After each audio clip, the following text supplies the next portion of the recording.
Hey everybody, welcome back to Video Game. So, Tarragon, it's time to take another tour through the video game trap house known as Super Sega FPGA, because Alejandro is back with a new interview, and you know we are expecting that because he is the hardest working man in FPGA gaming. He is the Ron Jeremy of giving you retro gaming goodness. He is the Salvador Dali of scamming over 134,000 euros off of everyone, and this new interview goes off the rails about as quickly as you could expect. He talks about Sega Martin and how that was a real company, how he sold a bunch of licenses to some software for a ton of cash, and how he's now broke and all of the Super Sega FPGA money has disappeared. We expect nothing less from old Ron Jeremy himself. A big thanks to Logan McLeod. He does speak Spanish, and he emails me recaps of the videos that Alejandro appears in when he is speaking Spanish, because I have absolutely no ability to speak Spanish whatsoever outside of being able to order beer and cheese and ask for the bathroom in Spanish language countries. Just not something I grew up ever speaking. I grew up in Vermont, so the one language class I took in high school was French, because I was only about an hour and a half away from the Canadian border. And honestly, this entire series of videos has just gone so weird in so many different directions. When Alejandro uploaded his last video to the Super Sega FPGA channel, a music video with photos of him and a hard rock song about Super Sega FPGA, I told you he was going to be back soon, because this man loves the spotlight more than anything else. Most of the time I think he creates his projects just to be able to hear himself talk and to get in front of cameras, but so many channels now really aren't interested in talking to him. There are some smaller channels out there that are trying to get to the bottom of this, and this is ITL Wagos. Hopefully I pronounced that correctly. I will leave a link in the video description below to this entire hour and a half interview. If you speak Spanish, it's going to make a lot more sense than it does to me, but thankfully Logan McLeod gave me some of those translations as well. And like any interview with Alejandro, it goes so weird so quickly. He's eating, he's drinking, he's playing poker with a friend while being interviewed, and he even shows off some of the food he's eating and some of the drinks he's having. It is just absolutely insane, but that's what we expect from Alejandro here. From the beginning of Super Sega FPGA, from the reveal, we always knew things were weird, and this interview basically gets down to the brass tacks of where in the hell did all of the money go.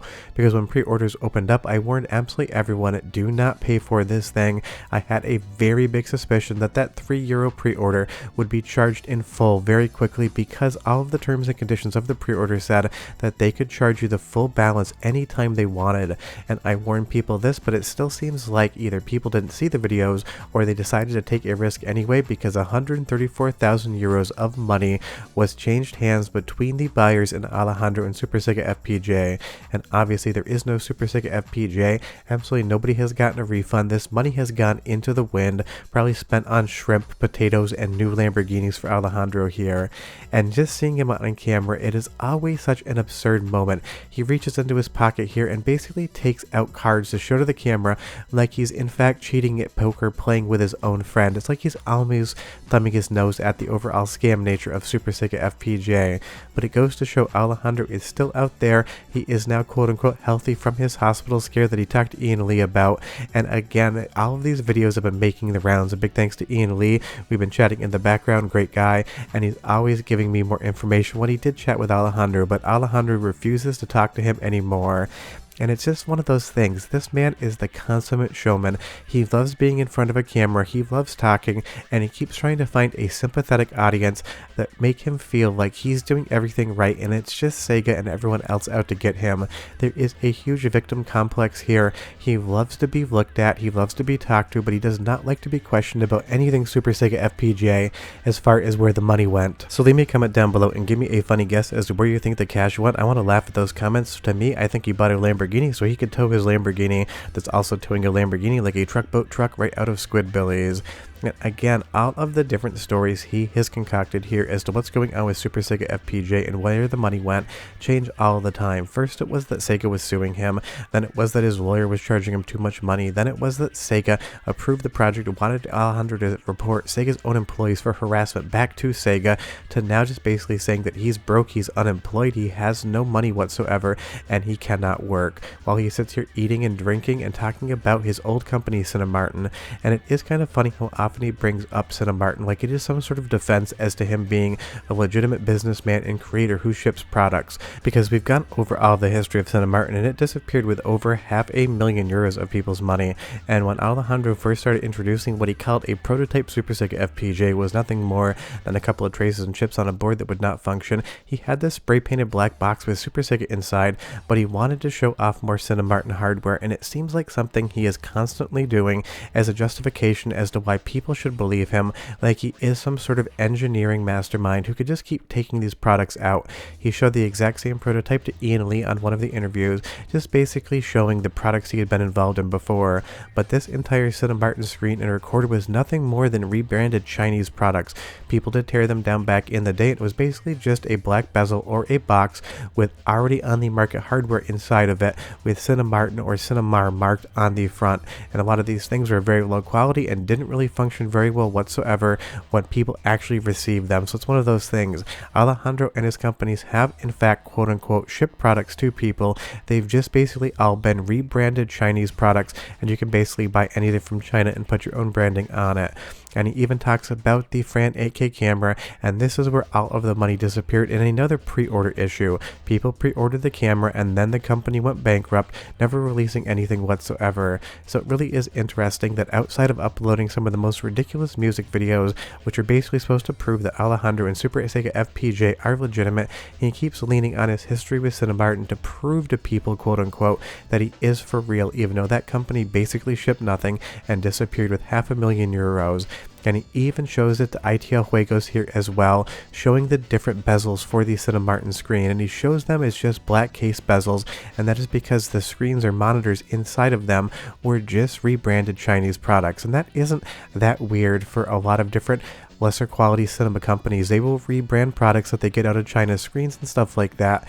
It's only the high-end equipment that you're actually going to have manufactured by the company on the front. If you think of something like Atomos, they're going to be a legitimate company that delivers stuff that they've engineered, but for the most part a lot of equipment out there is going to just be rebranded. But Alejandro in this interview spends like 20 minutes talking about Cinemartin as a justification as to why Super Sega FPGA is a legitimate product and he is a legitimate businessman who has released a lot of other hardware in the past and people should just trust him. But the reality is he's basically never released anything. I don't have all of the evidence put in front of me quite yet, but I have been researching it. He's been involved in the same sort of scams as far as taxi services, mountain bikes, and cell phones before, but I am still gathering more information. And he spends a lot of time talking about selling a codec standard to different people in the US, and he does have a piece of software called Cinemartin, which basically is a transcoding software that he charges $1,000 for, which is basically FFmpeg in a different wrapper. It's doing the exact same thing. And even though he shows things on screen, again, we just know that none of this is genuinely real. This PCB is not playing any sort of Sega games via an FPGA core. Engineers have gone through and looked at it. It's missing traces, it's missing components. The HDMI port was actually bridged with solder and wouldn't function whatsoever, even though there was something plugged into it. So it seems like this is just being broadcast from a different source and then just basically wirelessly transmitted into the back of a screen or television. Of course, we may never truly know exactly the trickery involved, but we do know definitively that Super Sega FPGA is not running FPGA cores, and the PCB doesn't even seem to have anything on it whatsoever that would make it function even for software emulation. But we've known that for a long time now. But Alejandro keeps popping up time and time again, and it is just one of those funny things. He can't seem to stay away from any sort of interview if he thinks he's going to get a sympathetic audience. Now, if I asked him for an interview, there's no way he would talk to me because he knows full well I'm not going to be very friendly, but I think that is the way to get him to talk more. Just pretend to be friendly to him and get information out. But this is an hour-and-a-half interview where he basically talks about how broke he is and how the money is gone, and that's what we always expected out of this project. The money was going to disappear because he insisted he refunded everyone, but now he talks about the fact that he doesn't have money to refund people, and again, they should do chargebacks with his bank. So I don't think we're ever going to find out where the money truly went outside of making funny guesses in the comments down below, and do not disappoint me on those. I want to hear all of your hilarious guesses. Please leave them down there. but it's one of those things. Alejandro keeps looking for an audience to talk to, and I think he's going to continue to do so, although I don't really see any sort of benefit from him doing this whatsoever, because honestly at this point in time there's nobody out there that really believes that Super Sega FPGA is in fact a real item that is going to ship at any point in time. And I can scrub through this interview all over the place, and it just gets weirder and weirder with him playing poker with a friend while being interviewed, and that makes no sense whatsoever. But that's the current situation with the video game trap house known as Super Sega FPGA. Of course, Alejandro is back. He's trying to talk to more people, talking about his woes, his previous projects, his financial difficulties, all while playing poker and eating and drinking on camera, which seems to be a very big trend for him. The one thing he didn't do is smoke a cigarette, and maybe he's trying to be a health addict these days. If you have any questions or comments, leave them down below, and next time Alejandro pops up, we'll certainly talk about it again, but we are done. Ron Jeremy's going to take a break, and I'll see you next time. Bye-bye.